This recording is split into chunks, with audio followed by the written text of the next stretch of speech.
I can't understand a damn thing this thing says, but I'm pretty sure it's always talking about me. These things are like petulant little children, and if you look at them wrong, they will throw a tantrum. You didn't hear that. I'm just kidding. I love you, and you're perfect. I am 5'4", and I will still hit my head on things.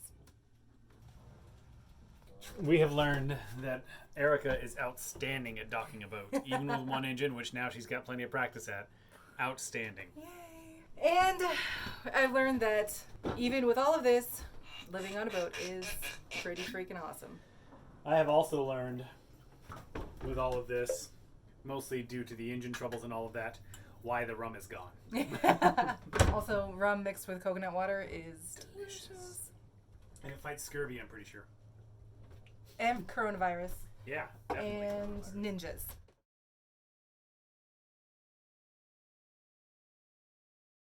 Welcome to our adventure. I'm Brian. I was lucky enough to find someone who loves the ocean as much as I do. I'm Erica. I found someone who loves exploring as much as I do. Together we sail the seas, trek the globe, or even just take a drive, as long as it's somewhere new.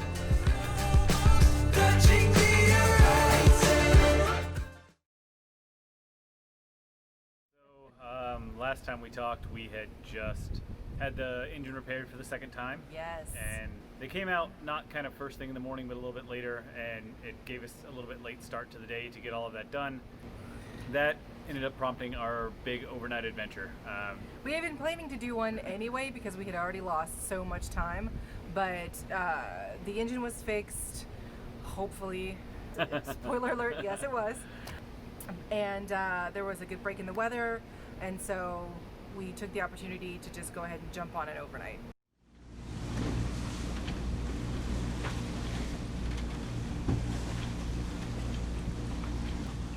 There's this whole kind of theory about what's comfortable for sea state on a boat, and basically the theory kind of goes that anything where the wave height equals the time between the waves is going to be uncomfortable. If you've got 3-foot waves coming at you every 3 seconds, then it makes it go just bounce, bounce, bounce, bounce. But if you've got 3-foot waves that kind of come every 10 seconds, then you have time to get fully over the next one, get a nice trough, and then go slowly over the next one instead of just like running into it.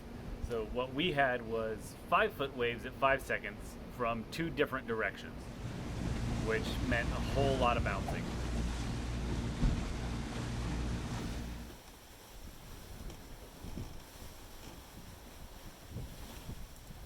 We were making decent time.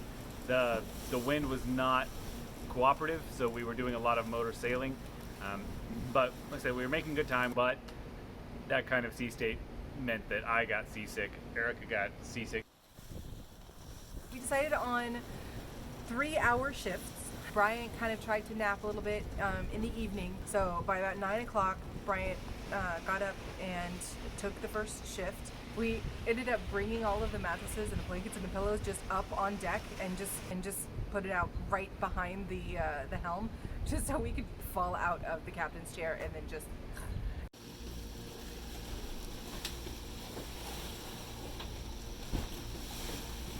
And the skies and all that cleared up at night, so we had just a moonless night, completely full of stars.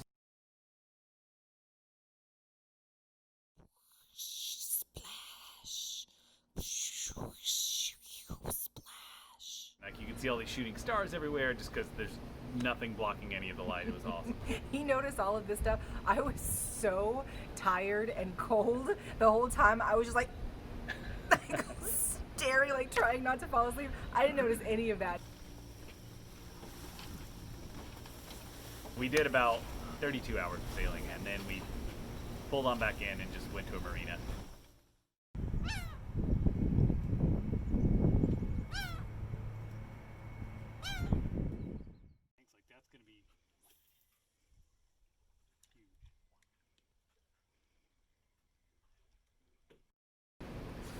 So what's next?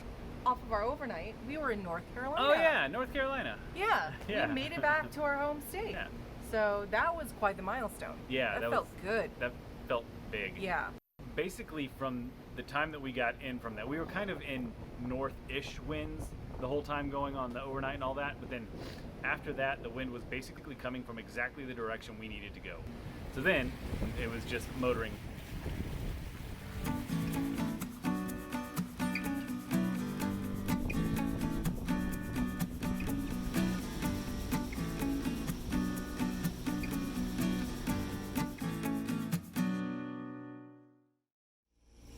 So, how hot was it yesterday?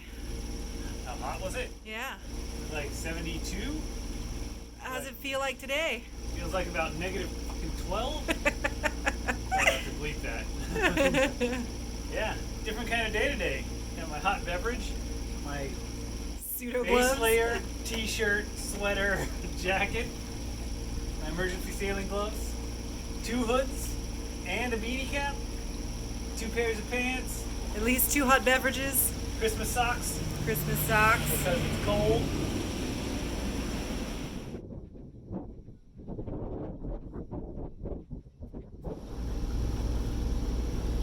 Thank you, Onslow Beach Bridge. We are clear. Okay, Captain. Y'all have a nice day and a safe trip. Thank you very much. North Carolina is not really good for a boat our size. It was really crowded. The ICW is quite narrow, and the shoaling is out of control. Last night was the worst anchorage that we've had so far, which, I mean, doesn't tell you a lot because the other 2 anchorages have been really good, but this one was bad. And it was our only option because there were no marinas in this whole stretch of the waterway that were big enough to accommodate our boat or took transient. And then, according to Skipper Bob, this was literally the only option between where we were and like straight on till morning. So we pulled in and promptly ran aground, and then spent another 10 minutes trying to work our way off of it. Bryant was piloting like a champ, captaining. He got on to me yesterday for using the wrong word, but got unstuck. And then there was a pipe right in the middle of the channel, so we had to inches away from the pipe, scoot along so we didn't run aground again. And then nose into negative 0.2 feet of water, I think, before we dropped anchor. And then the wind was blowing at like 20 knots and swinging us around, and there was a marker on one side and a crap ton of pipe on the other side. That we were just narrowly missing with every swing. Obviously, we slept like champs.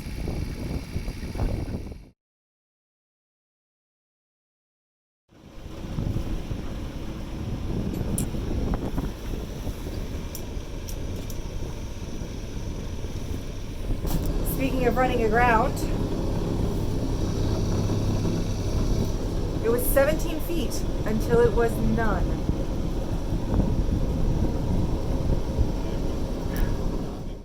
So you're sitting on the boat and you're kind of looking out to either side, and you see a lot of water beside you, but it's all about this deep. We don't have a hugely deep draft, we're like 3.5, 4 feet, but you know, you're looking at the charts and you're looking at your depth thing, and you're like, oh, okay, I'm in 9 to 10 feet of water, whatever it is, and you're in the channel. You can see the markers on the side of the boat. You're well in the channel, but you will hit ground.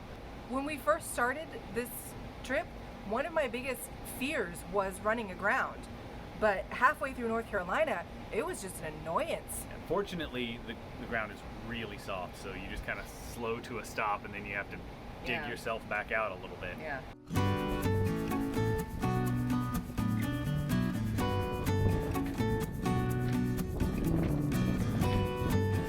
Yeah, it's been a rough couple of days.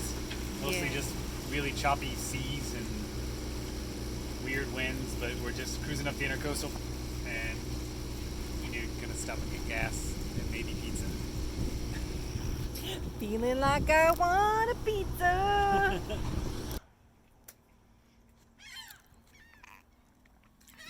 Birds plotting on my calamari. I know what you're doing, birds.